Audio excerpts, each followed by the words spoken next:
Lok Sabha election ಹೊತ್ತಲ್ಲಿ CM Janata ದರ್ಶನ ಕಾರ್ಯಕ್ರಮ ಇನ್ನೇನು ಕೆಲವೇ ಕ್ಷಣಗಳಲ್ಲಿ ಆರಂಭವಾಗಲಿದೆ.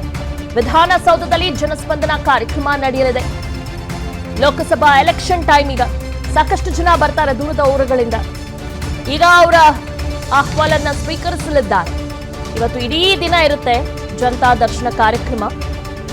10ರಿಂದ ಪ್ರಾರಂಭ ಆಗಿ ಸಂಜೆ 6 ಗಂಟೆವರೆಗೂ ಕೂಡ ಈ ಕಾರ್ಯಕ್ರಮ ನಡೆಯಲಿದೆ. ಜನತಾ ದರ್ಶನ ಕಾರ್ಯಕ್ರಮಕ್ಕಾಗಿ ಬೃಹತ್ ವೇದಿಕೆ ಕೂಡ ಸಜ್ಜಾಗಿದೆ. ಕಾರ್ಯಕ್ರಮಕ್ಕೆ ಬೆಳಗ್ಗೆ ವಿಧಾನಸೌಧಕ್ಕೆ ಆಗಮಿಸಿದ್ದಾರೆ ಜನರು. ಖುದ್ದು ಜನರ ಆಹ್ವಾನನ ಸ್ವೀಕರಿಸಲಿದ್ದಾರೆ ಸಿದ್ದರಾಮಯ್ಯ. ಬೆಳಗ್ಗೆ 10ರಿಂದ ಸಂಜೆ 6ವರೆಗೂ ಕೂಡ ಈ ಒಂದು ಜನಸ್ಪಂದನ ಕಾರ್ಯಕ್ರಮ ನಡೆಯಲಿದೆ. ಲೋಕಸಭಾ ಎಲೆಕ್ಷನ್ ಇನ್ನೊಂದು ಕಡೆ ದೂರದ ಊರುಗಳಿಂದ ಜನ ಬರ್ತಾರೆ, ಅವರ ಅಹವಾಲನ್ನ ಸ್ವೀಕರಿಸ್ತಾರೆ. ಅದರ ಜೊತೆಗೆ ಅವರ ಕಷ್ಟಕ್ಕೆ ಒಂದು ಪರಿಹಾರವನ್ನು ಕೊಡುವ ನಿಟ್ಟಿನಲ್ಲಿ ಇವತ್ತು ಜನತಾ ದರ್ಶನ ಕಾರ್ಯಕ್ರಮವನ್ನು ಹಮ್ಮಿಕೊಳ್ಳಲಾಗಿದೆ. ಜನತಾ ದರ್ಶನ ಕಾರ್ಯಕ್ರಮಕ್ಕಾಗಿ ಬೃಹತ್ ವೇದಿಕೆ ಕೂಡ ಸಜ್ಜಾಗಿದೆ. ಬೆಳಗ್ಗೆಯಿಂದಲೇ ಸಾಕಷ್ಟು ಜನ ದೂರದ ಊರುಗಳಿಂದ ಬರ್ತಾ ಇದ್ದಾರೆ. ಒಂದು ದೃಶ್ಯಾವಳಿಗಳಲ್ಲಿ ನೋಡ್ತಾ ಇದ್ದೀರಾ.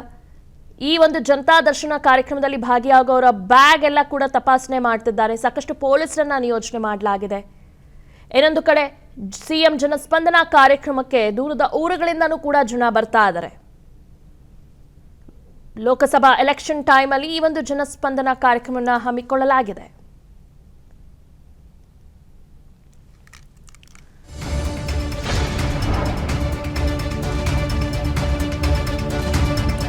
ರಾಜ್ಯದ ಬೇರೆಡೆಯಿಂದ ಬರುವ ಜನರಿಗೂ ಕೂಡ ಉಚಿತ ಬಸ್.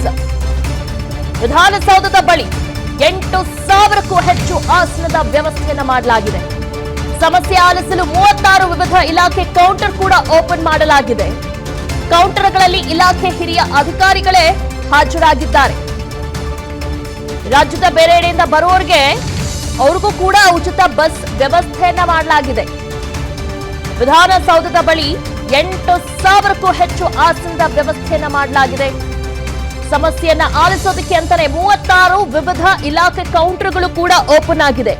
ಯಾಕಂದ್ರೆ ಬಂದಂತ ಜನರಿಗೆ ಸಿಎಂ ಸಿದ್ದರಾಮಯ್ಯನವರು ಯಾವುದೇ ರೀತಿ ತೊಂದರೆ ಆಗಬಾರದು ನಿಟ್ಟಿನಲ್ಲಿ ಬೇಕಾಗಿರುವಂತ ಅನುಕೂಲಗಳನ್ನ ಮಾಡಿದ್ದಾರೆ.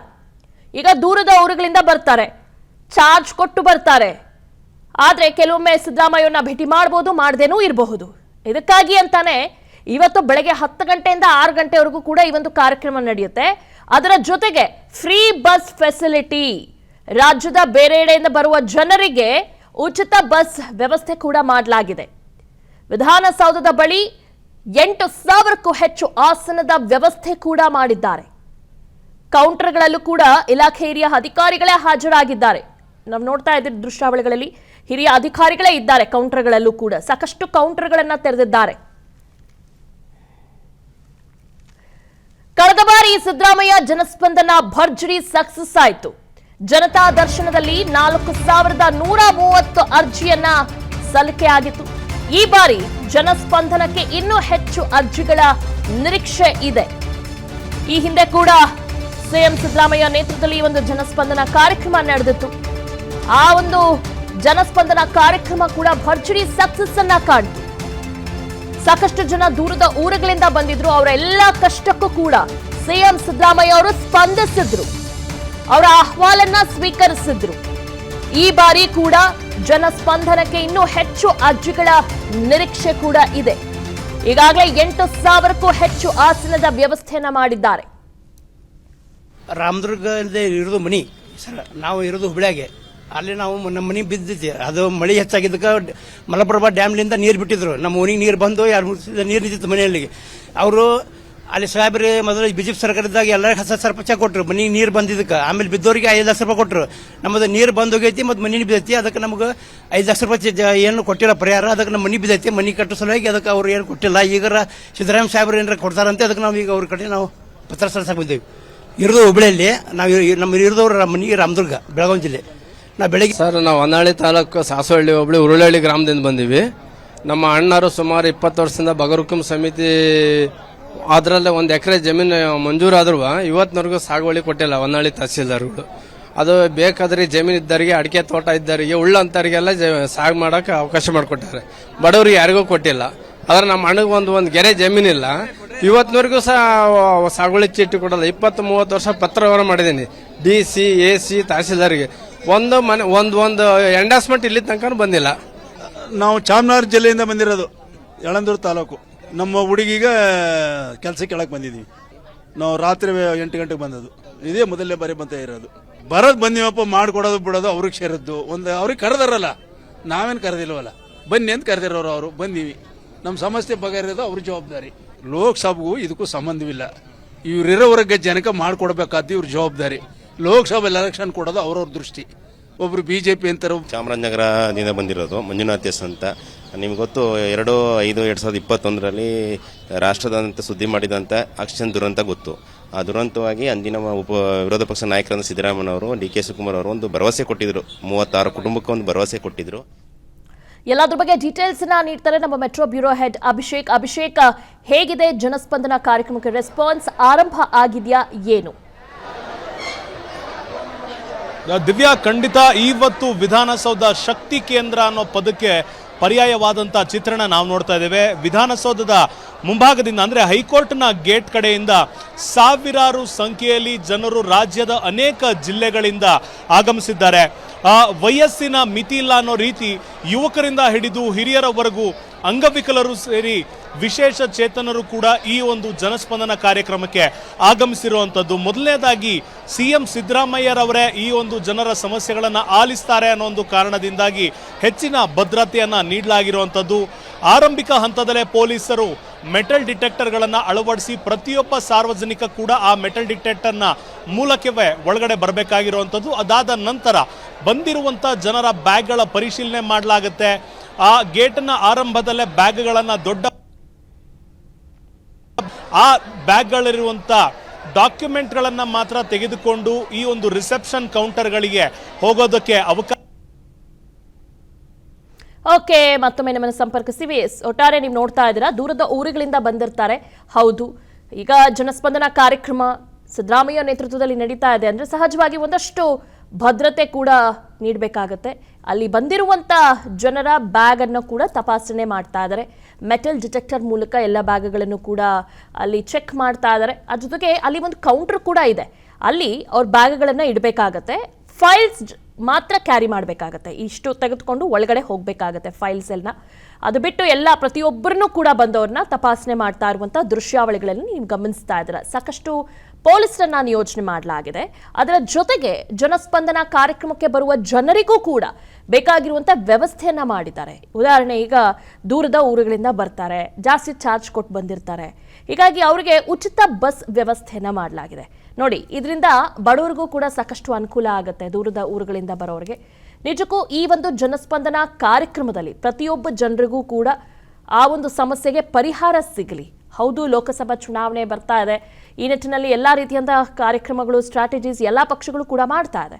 ಆದರೆ ಈ ಒಂದು ಜನಸ್ಪಂದನ ಕಾರ್ಯಕ್ರಮ ಅನ್ನೋದು ಪ್ರತಿಯೊಬ್ಬರ ಜನರಿಗೂ ಕೂಡ ಬಹಳ ಮುಖ್ಯ ಆಗತ್ತೆ. ಅದು ಜನರ ಸಮಸ್ಯೆಗಳನ್ನು ಆಲಿಸೋದಕ್ಕೆ ಅಥವಾ 1-to-1 ಇವಾಗ ಜನರು ಮತ್ತು CM ಸಿದ್ದರಾಮಯ್ಯ ನಡುವೆ ಏನೇ ಸಮಸ್ಯೆಗಳಿದ್ರು ಕೂಡ ಹೇಳ್ಕೊಳ್ಳೋದಕ್ಕೆ ಒಂದು ಉತ್ತಮ ವೇದಿಕೆ ಅಂತಾನೆ ಹೇಳ್ಬೋದು ಈ ಒಂದು ಜನಸ್ಪಂದನ ಕಾರ್ಯಕ್ರಮ. ಹೀಗಾಗಿ ದೂರದ ಊರುಗಳಿಂದ ಬಂದಿದ್ದಾರೆ. ನೋಡಿ, ಬೆಳಗ್ಗೆನೆ ನಾವು 7 ಗಂಟೆ ನ್ಯೂಸ್ ನೋಡುವಂಥ ಸಂದರ್ಭದಲ್ಲೂ ಕೂಡ ಸಾಕಷ್ಟು ಜನರು ಬಂದಿದ್ರು. ಈಗ ಇನ್ನಷ್ಟು ಜನ ಸಾಗರವೇ ಹರಿದು ಬರ್ತಾ ಇದೆ. 8,000ಕ್ಕೂ ಹೆಚ್ಚು ಜನರು ಬರುವಂಥ ನಿರೀಕ್ಷೆ ಕೂಡ ಇದೆ. ಅವ್ರಿಗೆ ಬೇಕಾಗಿರುವಂಥ ಎಲ್ಲ ವ್ಯವಸ್ಥೆ ಕೂಡ ಮಾಡಿದ್ದಾರೆ. ಯಾಕಂದರೆ ಈಗ ಬಿಸಿಲಿರೋದ್ರಿಂದ ಜನಗಳಿಗೆ ಕಷ್ಟ ಆಗಬಾರ್ದು ಅಂತ ಅಲ್ಲಿ ಪೆಂಡಾಲ್ ಕೂಡ ಹಾಕಿದ್ದಾರೆ. ಆ ನೆರಳಲ್ಲಿ ಕುತ್ಕೋಬಹುದು ಜನರು. ಅವ್ರ ಟರ್ನ್ ಬಂದಾಗ ಹೋಗಿ CM ಸಿದ್ದರಾಮಯ್ಯ ಅವ್ರನ್ನ ಭೇಟಿ ಮಾಡಬಹುದು. ಇದಕ್ಕೆ ಬೇಕಾಗಿರುವಂಥ ವ್ಯವಸ್ಥೆನ ಕೂಡ ಮಾಡಿದ್ದಾರೆ. ಇನ್ನು ಸಮಸ್ಯೆ ಆಲಿಸೋದಕ್ಕೆ ಅಂತಲೇ 36 ವಿವಿಧ ಇಲಾಖೆ ಕೌಂಟರ್ ಕೂಡ ಓಪನ್ ಮಾಡಿದ್ದಾರೆ. ಆ ಇಲಾಖೆ ಕೌಂಟರ್ಗಳನ್ನು ಕೂಡ ನೋಡ್ತಾ ಇದ್ದೀರಾ. ಕೌಂಟರ್ ಮುಂದೆ ಜನ ನಿಂತಿರೋದನ್ನು ಕೂಡ ನೋಡ್ತಾ ಇದ್ದೀರಾ. ಸರತಿ ಸಾಲಿನಲ್ಲಿ ಬಂದು ನಿಂತು ಅರ್ಜಿಯನ್ನು ಕೊಡ್ತಾ ಇದ್ದಾರೆ. ಅಲ್ಲಿ ಕೌಂಟರ್ಗಳಲ್ಲಿ ಇಲಾಖೆ ಹಿರಿಯ ಅಧಿಕಾರಿಗಳಿದ್ದಾರೆ. ಎಲ್ಲ ಬಹಳ ಅನುಭವಸ್ಥರು ಆ ಒಂದು ಇಲಾಖೆ ಕೌಂಟರ್ಗಳಲ್ಲಿ ಇದ್ದಾರೆ. ಹಿರಿಯ ಅಧಿಕಾರಿಗಳೇ ಇದ್ದಾರೆ. ಮನೆ ಸಲಿಗೆ ಇವಾಗ ಹಲವಾರು ಬೇರೆ ನಾವು ಮುಖ್ಯಮಂತ್ರಿ ಸಾಹೇಬರಿಗೆ ಮನವಿ ಪತ್ರ ಕೊಟ್ಟರು ಕೂಡ ಇಲ್ಲಿವರೆಗೂ ನಾವು ಏನು ಸ್ಪಂದನೆ ಮಾಡಿಲ್ಲ ಅವರು. ಇವು ಮನೆಗಳು ಸರ್, ಮನೆಗಳು, ಆಮೇಲೆ ಗಂಗಾ ಕಲ್ಯಾಣ ಎಲ್ಲ ಅಪ್ಲಿಕೇಶನ್ ಹಾಕಿದ್ದು ಬರೀ ಎಮ್ ಎಲ್ ಬಿಲಿಗೆ ಹೋದ್ರೂ ಅವ್ರು ಹೆಚ್ಚುವರೆಗೆ ಅಲ್ಲಿ ನೀವು ನಿಗಮಕ್ಕೆ ಹೋಗಿ ಮಾಡ್ಸ್ಕೊಂಬರ್ರಿ ಹಂಗತ್ ಹಿಂಗತ್ ಅಂತಾರೆ ಸರ್. ಅದ್ರ ಸಲಗೆ ನಾವು ಇಲ್ಲಿ ಬೆಂಗಳೂರಿಗೆ ಬಂದಿರೋದು ಸರ್. ಇವಾಗ ಅಂದ್ರೆ ಒಂದು ವಾರ ಆಯ್ತು ಸರ್, ಇಲ್ಲೇ ಬೆಂಗಳೂರಲ್ಲೇ ಮಲ್ಕೊಂಡು ಅಲ್ಲಿ ಮಲ್ಕೊಂಡ್ಗೇಸಿ ಸಲ್ಲಿಸ್ತಾ ಇದ್ದೀನಿ. ನಮ್ಮ ಕಟ್ಟಡ ಬಹಳ ಚಿಕ್ಕದಾಗಿರುವುದರಿಂದ ನಾವು 1 ವರ್ಷದ ಹಿಂದಗಡೆ ಜಿಲ್ಲಾಧಿಕಾರಿಯವರು ಕಂದಾಯ ಇಲಾಖೆಗೆ ಇಲ್ಲೇ ಮನವಿಯನ್ನು ಸಲ್ಲಿಸಿದ್ದಾರೆ. ಆ ಮಂಜೂರಾತಿಯನ್ನು ನಮಗೆ 1 ವರ್ಷದಿಂದ ಕಾಯ್ತಾ ಇದ್ದೀವಿ, ಬರ್ತಾ ಇಲ್ಲ. 1 ವರ್ಷದವರೆಗೆ ನಾವು ಕಟ್ಟಡ ಕಟ್ಟಬೇಕಂತ ತುಂಬ ಪ್ರಯತ್ನ ಪಡ್ತಾ ಇದ್ದೀವಿ. ಆದ್ರೂ ಒಂದು ಮಾಡಿಕೊಡ್ಬೇಕಂತ ನಾವು ಜನಸ್ಪಂದನದ ಮೂಲಕ ಸನ್ಮಾನ್ಯ ಶ್ರೀ ಸಿದ್ದರಾಮಯ್ಯ ಸರ್ ಅವರಿಗೆ ಭೇಟಿಯಾಗಿ ಇನ್ನೊಂದು ಸರ್ತ ಕೊಟ್ಟು ಹೋಗ್ಬೇಕಂತ ಹೇಳಿ ಬಂದೀನಿ. ಎಲ್ಲರೂ ತಮ್ಮ ತಮ್ಮ ವೈಯಕ್ತಿಕ ಕೆಲಸಕ್ಕೆ ಬಂದರೆ ನಾನು ಜನರಿಗೋಸ್ಕರ ಹೋರಾಡ್ತಾ ಇದ್ದೀನಿ. ನನಗೆ ಅನುಕೂಲ ಮಾಡಿಕೊಡ್ಬೇಕಂತ ತಮ್ಮ ಸರ್ ನಮಸ್ತೆ, ನಾವು ಕೊಪ್ಪಳದಿಂದ ಬಂದಿದ್ದೀವಿ.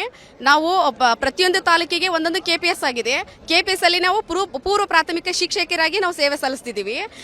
ಅತಿಥಿ ಶಿಕ್ಷಕರಿಗೆ 10,000 ಕೊಡ್ತಿದ್ದಾರೆ, ಆದರೆ ಪೂರ್ವ ಪ್ರಾಥಮಿಕ ಶಿಕ್ಷಕರಿಗೆ ಬರೀ 7,500 ಕೊಡ್ತಿದ್ದಾರೆ. 7,500ದಿಂದ ನಮಗೆ ಜೀವನ ಸಾಗೋದು ಕಷ್ಟ. ಆದ್ರಿಂದ ಅತಿಥಿ ಶಿಕ್ಷಕರಿಗೆ ನಮ್ಮನ್ನು ಅತಿಥಿ ಶಿಕ್ಷಕರಾಗಿ ನೇಮಕ ಮಾಡ್ಕೊಂಡಿದ್ದಾರೆ. ಅವರಂತೆ ನಮಗೂ ಸಮಾನ ವೇತನ ಕೊಡ್ಲಿ ಅಂತ ನಾವು ಸಿದ್ದರಾಮಯ್ಯ ಸರ್ ಹತ್ರ ನಾವು ರಿಕ್ವೆಸ್ಟ್ ಮಾಡ್ಕೊಳಕ್ ಬಂದಿದ್ದೀವಿ. ದಯವಿಟ್ಟು ನಮ್ಮ ಮನವಿನ ಅವರು ಸ್ವೀಕರಿಸಬೇಕು ಅಂತ ನಾವು ರಿಕ್ವೆಸ್ಟ್ ಮಾಡ್ಕೊಂತೀವಿ ಸರ್. ನಾವು ಚಿಕ್ಕಬಳ್ಳಾಪುರದಲ್ಲಿ 20 ವರ್ಷ ಆಗಿತ್ತು ಸೈಟ್ ತಗೊಂಡು ಮನೆ ಕಟ್ಟಕ್ಕಂತ ಹೋಗ್ತಾ ಇದೀವಿ. ನಾನು ಮನೆ ಕೆಲ್ಸಕ್ಕೆ ಹೋಗೋದು. ನಾವು ಕಾಮಾಕ್ಷಿ ಪಾಳ್ಯದಲ್ಲಿ ಬಾಡಿಗೆಗಿದ್ದೆ. ಇವಾಗ ವಯಸ್ಸಾಯ್ತು, ಬಾಡಿಗೆ ಕಟ್ಟಕ್ ಆಗ್ತಿಲ್ಲ. ಗಂಡ ಮಕ್ಳು ಯಾರು ನೋಡ್ಕೋತಾ ಇಲ್ಲ ನನಗೆ. ಅದಕ್ಕೆ ಅಲ್ಲಿ ಬಾಣವಾರದಲ್ಲಿ ಮನೆ ಕಟ್ಟಕ್ ಹೋಗಿದ್ದೆ. ಈ ಸ್ವಲ್ಪ ರೌಡಿಸಮ್ಗಳು ಮಾಡೋ ಸ್ವಲ್ಪ ಜನ ಬಂದು ಎದುರಿಸಿದ್ರು, ನಂದು ಸೈಟ್ ಮನೆ ಕಟ್ಟಬೇಡಿ ಅಂತ. ಅತಿಥಿ ಶಿಕ್ಷಕರಿಗೆ ಹೆಂಗ್ ಕ್ವಾಲಿಫಿಕೇಶನ್ ಇದೆ, D.Ed ಮತ್ತೆ BA ನಮಗೂ ಅಷ್ಟೇ ಸೇಮ್ ಕ್ವಾಲಿಫಿಕೇಶನ್ ಇದೆ. ಬಟ್ ಅವರಿಗೆ 10,000 ಇದೆ, ನಮಗೆ ಯಾಕೆ ಕಡಿಮೆ ಇದೆ ಅಂತಾಗಿ ನಾವು ಅದನ್ನು ಸೇವಾ ಭದ್ರತೆ ಮತ್ತೆ ನಮ್ಮನ್ನು ಕಾಯಂಗೊಳಿಸಬೇಕು ಶಿಕ್ಷಕ ವೃತ್ತಿಯಲ್ಲಿ. ಹಾಗಾಗಿ ನಾವು ಬಂದಿದ್ದೀವಿ. ಕೊಪ್ಪಳ ಡಿಸ್ಟ್ರಿಕ್ಟ್ ರಾಜ್ಯಾದ್ಯಂತ ಎಲ್ಲರೂ ಶಿಕ್ಷಕರು ಏನು ಅತಿಥಿ ಶಿಕ್ಷಕರು ಸಮಯಯುತವಾಗಿ ಅನುಕ್ಷಣದ ಸುದ್ದಿಗಳಿಗಾಗಿ ವಿಸ್ತಾರ ನ್ಯೂಸ್ ಯೂಟ್ಯೂಬ್ ಚಾನೆಲ್ ಸಬ್ಸ್ಕ್ರೈಬ್ ಮಾಡಿ. ಹೊಸ ಸುದ್ದಿಗಳ ನೋಟಿಫಿಕೇಶನ್ಗಾಗಿ ಬೆಲ್ ಐಕಾನ್ ಕ್ಲಿಕ್ ಮಾಡಿ. ಲೇಟೆಸ್ಟ್ ಅಪ್ಡೇಟ್ಸ್ಗಾಗಿ www.vistaranews.com ವೆಬ್ಸೈಟ್ಗೆ ವಿಸಿಟ್ ಮಾಡಿ. ಅಂಗೈಯಲ್ಲೇ ಜಗತ್ತಿನ ಸುದ್ದಿ ತಿಳಿಯಲು ವಿಸ್ತಾರ ನ್ಯೂಸ್ ಕನ್ನಡ ಆಪ್ ಡೌನ್ಲೋಡ್ ಮಾಡಿ.